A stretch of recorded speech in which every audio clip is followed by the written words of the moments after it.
Praise the lord. ఈ వీడియోలో యేసు శిలువలో పలికిన రెండవ మాటను గురించి మనం తెలుసుకుందామా. నేడు నీవు నాతో కూడా పరదేశంలో ఉందని నిశ్చయంగా నీతో చెప్పుచున్నానని నేను. లూకా సువార్త 23వ అధ్యాయము 43వ వచనం. గొల్గొతా కొండపై యేసుకి ఇరువైపులా ఇద్దరు బందిపోటు దొంగలు సిలువ వేయబడ్డారు. ఆయనకు కుడివైపున ఉన్న వ్యక్తి పేరు డిస్మస్, ఎడమ వైపు ఉన్న వ్యక్తి పేరు గెస్టస్. ఈ పేర్లు బైబిల్ గ్రంథంలో ఉండవు గాని చరిత్ర పుస్తకాల్లో మనకు కనబడతాయి. ఏదేమైనప్పటికీ ఇద్దరు బందిపోటు దొంగల నడుమ ఆయనను సిలువ వేశారు. నిజానికి ఇదొక ప్రవచన నెరవేర్పు. ఆయన అక్రమకారులలో ఒకడుగా ఎంచబడ్డాడు కాబట్టే ఆయనను బందిపోటు దొంగల నడుమ సిలువ వేశారు. అయితే సిలువ వేయబడినప్పుడు ఆ ఇద్దరు దొంగలు కూడా ఆయనను నిందించారు. అయితే యేసు మొదటి మాట పలికిన తరువాత అందులో ఒక వ్యక్తి మార్పు చెందాడు. ఆ వ్యక్తి కుడివైపున ఉన్నటువంటి వ్యక్తి.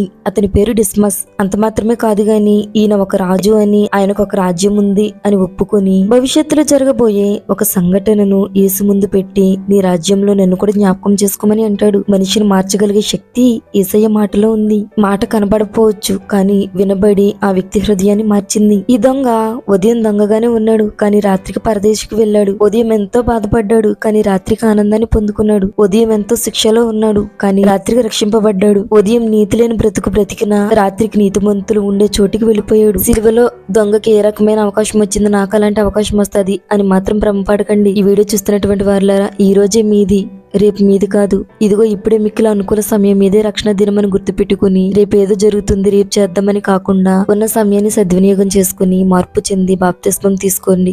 ఎందుకంటే మన జీవితం ఇంతలో కనపడి అంతలో మాయమైపోయి ఆవిరి వంటి జీవితం. ఏ క్షణాన్న ఏమవుతుందో ఎవరికి తెలియదు. కాబట్టి బ్రతుకున్నప్పుడే నేడనే ఈ రోజున అందరూ కూడా బాప్తిస్మం పొంది ఆయన రాజ్య వారసులుగా వెళ్దాం. Praise the lord.